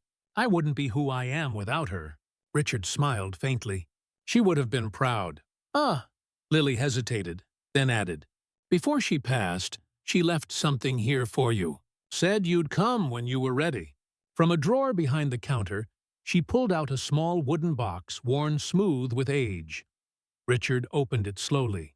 Inside lay a single Polaroid photo, Grace standing in front of the same mural, her arm around Angela Bennett. Both women were laughing, their faces bright with life. Under the photo was a folded note in Grace's unmistakable handwriting. "You once told me I couldn't fix the world. Maybe I still can through you." His vision blurred. He traced the outline of her face in the photo and whispered, "You already did." Anna tugged his sleeve. "Uncle Richard, who's the other lady?" He looked down at her. "That's your mom," he said softly. The girls gasped, pressing closer to see. They knew each other. Mia asked, "They did?" He said they helped each other when they needed it most. The moment hung there, two worlds meeting in the space between memory and truth. After leaving the center, they walked to the nearby beach, the same one Grace used to visit after long days of work. The sea was calm, the air scented with salt and promise. Richard sat on a weathered bench while the girls collected seashells, their laughter mingling with the rhythm of the waves. For the first time, he spoke aloud to the wind. "You kept your promise, Grace. You gave me a family." The breeze shifted gently, brushing against his cheek like a whisper. When the girls returned, their hands full of shells, Anna climbed up beside him. "Can we come here again?" "As often as you like." he said, slipping an arm around her. It's our place now. On the drive home, the girls fell asleep in the back seat, their heads leaning together. Richard looked at them in the rearview mirror, a bitter-sweet smile crossing his face. Grace's letter, her compassion, her plan, everything had led to this moment. That night, after he carried them upstairs, he found another envelope tucked under his office door. This one bore no handwriting at all, only a small embossed seal from the Collins Foundation. Inside was a short type note. You may have redeemed her name, but not everyone wants forgiveness. Some legacies should stay buried. There was no signature. Richard's pulse quickened. Someone from the old board. Someone who still wanted to protect the past. He folded the note carefully and placed it in the drawer beside Grace's letter. Then he exhaled slowly, steadying himself. He had walked through grief, through guilt, through silence. He would not turn back now. The next morning, he called Thomas. "It's time," he said. "For what?" Thomas asked. "To open everything," Richard replied. "The financial records, the donations, the letters, every truth Grace ever hid. No more shadows." Thomas was silent for a long time, then quietly. "You sure?" "Yes," Richard said. "Grace believed love was work that never ends. Well, so is justice." Outside, the first light of morning broke over the estate. It fell in the portrait of Grace in the hall, illuminating her eyes, and for an instant they seemed to shine. The next week arrived with the crisp bite of November. The air around the Collins estate was sharp and clean, the trees almost bare, their branches bending in the cold. It was the kind of weather Grace used to love. She'd say it made the world honest, stripping away everything but what was real. Richard felt that truth more than ever. He had spent the past several days assembling every document, letter, and record tied to Grace's charities. His study had become a fortress of truth, boxes of papers, open files, and old ledgers spread across the floor. Every line of ink felt like another piece of her soul laid bare. Thomas sat opposite him, rubbing his temples. "You understand? Once you release all of this, there's no going back. The good and the bad, it'll all be public record." "That's the point," Richard said. Grace believed transparency was the only kind of justice worth fighting for. Thomas sighed. "You sound like her. I hope so." At that moment, Mrs. Turner knocked on the door. "Sir, there's a visitor for you. A young woman says her name's Danielle Bennett." Richard's breath caught. "Bennett?" Thomas frowned. "Angela's relative." "I don't know." He stood and adjusted his tie. "Send her in." A few seconds later, a woman in her early 20s entered. She had the same dark eyes as Angela, though hers carried the kind of resilience born from surviving too much too young. "Mr. Collins," she said quietly, "I'm Danielle. Angela was my older sister." Richard's chest tightened. "I didn't know she had family." "We lost touch years ago," she said, glancing around the room. "I heard about her passing from the hospital only recently. They said you'd taken in her daughters." "Yes," he said softly. "Anna and Mia are here. They're safe." Danielle's expression softened. "Thank you. My sister used to write to me sometimes about a woman named Grace who helped her. I wanted to meet the man who's keeping that promise alive." Richard gestured to a chair. "Please sit. I've just been going through some of Grace's records. I'm trying to make sense of how deep all this went." Danielle hesitated. Then Saturday, her gaze landed on a photograph of Grace and Angela at the Art Center. She reached out, fingertips brushing the frame. "That's her. I've never seen this picture before." "She and Grace were close," Richard said. "Closer than I realized." For a while they sat in silence, the fire crackling softly. Then Danielle spoke again, voice trembling. "There's something you should know. Before Angela died, she sent me a voicemail. I didn't understand it then, but after everything I've read about your wife, I think she was trying to warn someone." She pulled out her phone, scrolling through old messages until she found one dated just days before Angela's death. The voice that filled the room was faint. "Strained Angela's Danny. They want me to sign again. Said, it's for the trust, for the girl's future. I don't think it's Grace. Please, if anything happens, find Richard Collins. Tell him it wasn't her fault. The recording ended. The silence that followed felt heavy enough to bend time. Richard's hands curled into fists. She knew Davidson was forcing her, and she tried to protect Grace's name. Even then, Danielle nodded. She trusted Grace more than anyone, said she was the only person who ever saw her as more than a problem to fix. Richard exhaled slowly, emotion thick in his voice. Grace saw the world that way. She didn't divide people into worthy or unworthy, just hurting and not hurting. Danielle smiled faintly. Sounds like her. Before she left, he brought Anna and Mia downstairs to meet her. The girls approached cautiously, their matching eyes widening. Hi, Danielle said gently. I'm your Aunt Danny. Anna blinked. You look like Mommy. I know, Danielle said, her voice breaking. Don't it sound? And you look like her too. Dot. Mia ran forward and hugged her without hesitation. Danielle knelt, tears spilling down her cheeks as she held them both. She'd be so proud of you, she whispered. Both of you. Richard watched, his throat tightening.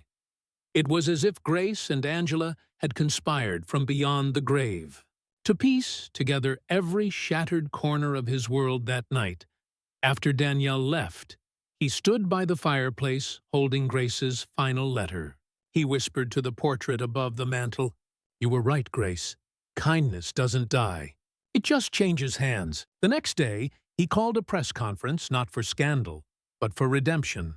Standing before a crowd of reporters, he spoke clearly without notes. My wife's legacy has been tangled in secrecy and lies. But today, that ends. The Grace Outreach Foundation will release every financial record, every communication, and every beneficiary list. The truth will belong to the public because real charity has nothing to hide. Cameras flashed, microphones pressed forward. One reporter called out, Mr. Collins, why take such a personal risk? Richard smiled faintly. Because my wife taught me that love isn't safe. It's brave. The room fell quiet. For once, there were no hostile questions, just silence, the kind that follows a truth too big to argue with. That night, as he tucked the girls into bed, Anne asked, Uncle Richard, are you happy now? He thought for a moment. I think I'm finally getting there. Mia yawned. Then Mommy and Mrs. Collins can rest, too. He smiled softly, brushing their hair. I think they already are. Later, when the house was still, Richard stepped onto the balcony again. The wind carried the faint scent of the sea, though they were miles from the coast. The stars hung low, bright and tender. He closed his eyes and whispered, Thank you, Grace, for everything you left behind and everything you led me to. From the garden below, the wind stirred through the willow tree. For a fleeting moment, it almost sounded like a woman's laughter, light, distant, and full of peace.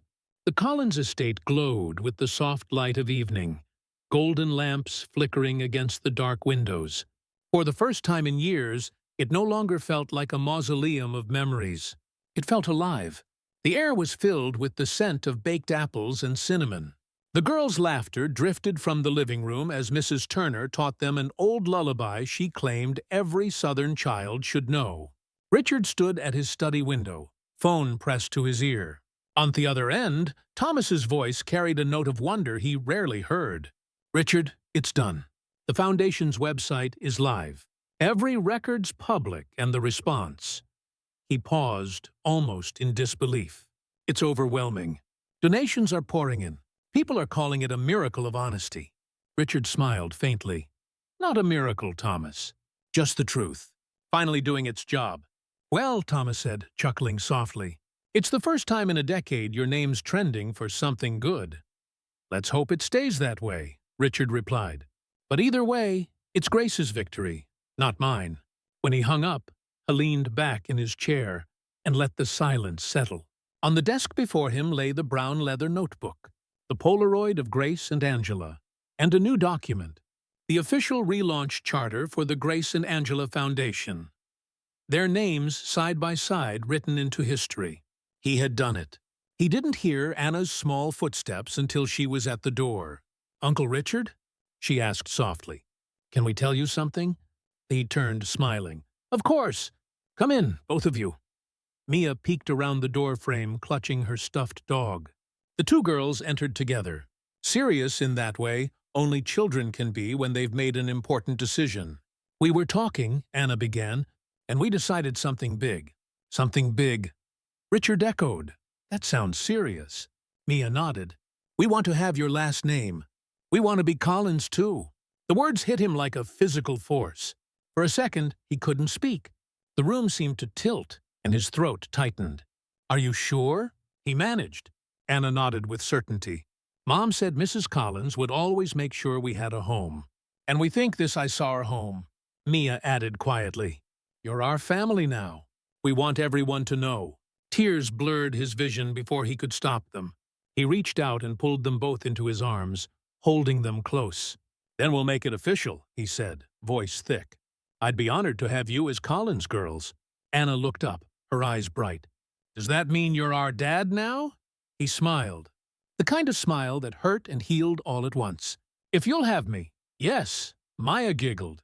"Then we have pancakes forever." He laughed, the sound breaking through years of sorrow like sunlight through clouds. "Yes, sweetheart. Pancakes forever." The next few days were a blur of quiet joy and preparation. The adoption process was surprisingly smooth. The courts were quick to approve. Thanks to Grace's old connections and the Foundation's reputation, one crisp afternoon, they stood together at the courthouse steps. The girls wore matching coats, red scarves fluttering in the wind. Richard held their hands as the judge signed the final papers. "Congratulations, Mr. Collins," the judge said, smiling warmly. "You now have 2 daughters," Anna beamed. "We already knew that." Outside, photographers waited, but Richard didn't care this time. When the cameras flashed, he simply smiled and waved. For once, he wanted the world to see not the billionaire, not the scandal, but a man who had finally found his family. That evening, back at the estate, Mrs. Turner prepared a small celebration. The girls insisted on wearing paper crowns they made from gold foil. Richard wore one, too, at their command. "To the Collins family," Mrs. Turner said, raising a glass of sparkling cider. "To family," Richard echoed, clinking his glass with the girls. After the laughter faded and the house grew quiet, he tucked them into bed. Anna hugged him tightly. "Thank you for choosing us," she whispered. He kissed her forehead. "You've got it backwards, sweetheart. You chose me." Later, alone in his study, he stood before Grace's portrait one last time. Her painted eyes seemed to gleam softly in the firelight. "I kept my promise," he said quietly. "They're safe. They're loved. You can rest now." He turned to leave, but paused as a gust of wind slipped through the slightly open window, rustling the papers on his desk.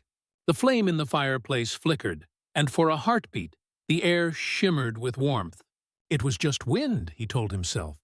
But deep down, he felt her there, watching, smiling. "Proud," he whispered. "I'll carry this light, Grace, for all of us." Oh. Outside, the willow trees swayed under the starlit sky, its branches whispering secrets to the night. Inside, for the first time in years, every light in the house glowed, not to fight the dark, but to welcome it. And somewhere, perhaps beyond the veil of time, Grace and Angela were smiling 2 women whose love had saved a man, and through him, countless others. Winter crept quietly over the Collins estate. The air grew sharp, and the trees along the driveway stood bare against the silver-gray sky. Snow came early that year, dusting the world in white. For Richard, it was the first winter in a long time that didn't feel empty. The house glowed from within, warm, alive, full of laughter. The girls had decorated every corner with garlands and paper stars, insisting that Mrs. Collins would want it to sparkle. Even the portrait of Grace above the fireplace had a wreath around its frame, handmade from twine and dried flowers. Richard stood in the doorway, watching Anna and Mia place cookies on a tray for Santa. They wore matching pajamas, blue with tiny golden stars, and their faces were flushed with excitement. "You know," he said, "Santa may be full by the time he gets here." Anna grinned. "Then we'll leave some for Mrs. Collins and Mommy, too. Angels get cookies, right?" Richard smiled softly. "I think they'd like that." Mia carefully arranged 2 cookies on a separate plate and placed it beside the fireplace. "This one's for them, because they're the reason we have a family now." The simple innocence of her words pierced him deeper than anything else could have. He bent down and hugged them both. "You're right," he whispered. "They're the reason for everything."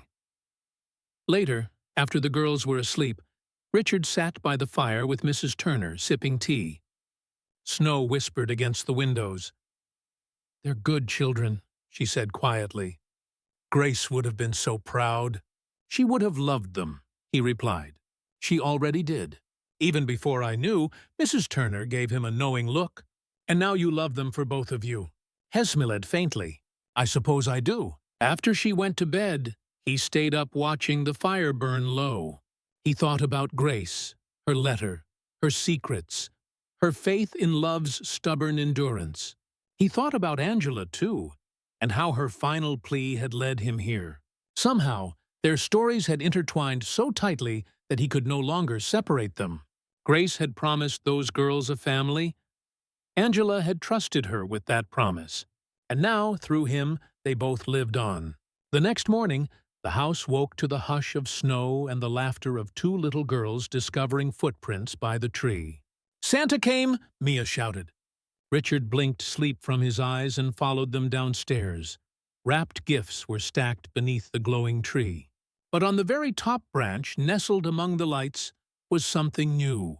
A single silver ornament shaped like a heart, engraved with 2 names, Grace and Angela. He frowned slightly. "I didn't put that there," Anna gasped. "Then it must be from them?" He turned the ornament in his hand. There was no tag, no ribbon, no sign of who could have made it. But inside, a faint piece of folded paper rattled softly. He opened it. In Grace's handwriting, faint but unmistakable, were 4 words. "Keep building the light." His throat closed. He pressed the ornament gently against his chest, whispering, "I will." The girls spent the rest of the morning tearing through wrapping paper, their laughter filling every corner of the house. When the last gift was opened, Anna climbed onto his lap. "Uncle Richard," she said, "when we grow up, we're going to help people like you do." "That's our Christmas promise," Mia nodded eagerly. "We'll be kindness heroes." He laughed, the sound deep and unguarded. "Then the world's in good hands." That evening, as the snow continued to fall, he walked out into the garden. The sky glowed faintly with city light, the world soft and still. Hess stopped beneath the willow tree, the same one that shaded Grace's memorial, and brushed the snow from the bench. For a long time he said nothing. Then quietly, "You were right, Grace. Love doesn't end. It multiplies." A gust of wind stirred the branches above him, sending flakes swirling like silver dust. And just for a second in that shifting light, he could almost see her standing there. Grace in her winter coat, smiling that same patient, knowing smile. He closed his eyes, letting the peace wash through him. When he returned inside, the girls were waiting on the couch wrapped in blankets, the firelight dancing on their faces. "Story time?" Anna asked sleepily. He nodded, sitting beside them. "What kind of story?" "The one about how you found us," Mia murmured. Hesmiled softly. "That's a good one." He told them the story not as a tale of loss or tragedy, but as one of miracles of promises kept, of love that refused to die. By the time he reached the end, both girls were asleep, their heads resting against his shoulders. Outside, snow fell silently, covering the world in new beginnings. Richard looked down at them, his daughters, his purpose, his redemption. Grace's voice echoed faintly in his mind. "Keep building the light," he whispered into the quiet room. "I will, Grace, for them, for you, for all of us." And as the last embers glowed in the fireplace, It felt as though two unseen angels were sitting near, smiling through the golden light of their shared forever. Winter passed slowly, like the soft turning of an old clock. By the time the first blush of spring touched the garden, the estate was alive again, not just with color, but with laughter, music, and something Richard hadn't heard in years: hope. The foundation had grown beyond anything he imagined. News outlets no longer called it a billionaire's redemption project. Instead, they called it the House of Grace. Families were finding shelter. Children were returning to school. And hospitals, once on the edge of closure, now thrived under its quiet funding. And every wall of the main office bore the same inscription Grace had painted long ago: "Love is work that never ends." On a bright April morning, Richard stood at the Foundation's grand reopening event, a small ceremony to dedicate its new wing, the Angela Bennett Children's Center. The girls were beside him, dressed in matching white dresses with yellow ribbons. Cameras flashed, but this time he didn't shy away. He wanted the world to see this moment. "Ladies and gentlemen," he began, his voice steady but full of feeling. "Today isn't about rebuilding anime or rewriting a legacy. It's about continuing one." He looked down at Anna and Mia. 2 years ago, I found these girls on a cold night in December. I thought I was rescuing them. The truth is, they rescued me." A murmur moved through the crowd. His gaze lifted to the sky beyond the courtyard, pale blue, streaked with sunlight. Grace believed that compassion is not an act of charity. It's an act of courage. Angela believed that even in her darkest days, love was still stronger than fear. This place, this dream exists because two women kept their faith in both. He paused, his throat tightening. "I am only the keeper of their promise." Applause rose like a wave. Anna reached for his hand, squeezing it tight. "You did good, Dad," she whispered. Mia nodded, smiling up at him. "Mrs. Collins and Mommy are clapping too." He laughed softly, the sound breaking through his composure. "Then, that's all that matters." After the ceremony, the girls played in the courtyard, chasing bubbles that glimmered like small planets. In the Sunday, Danielle Bennett, now their aunt and frequent visitor, sat nearby watching them with pride. "They're happy," she said.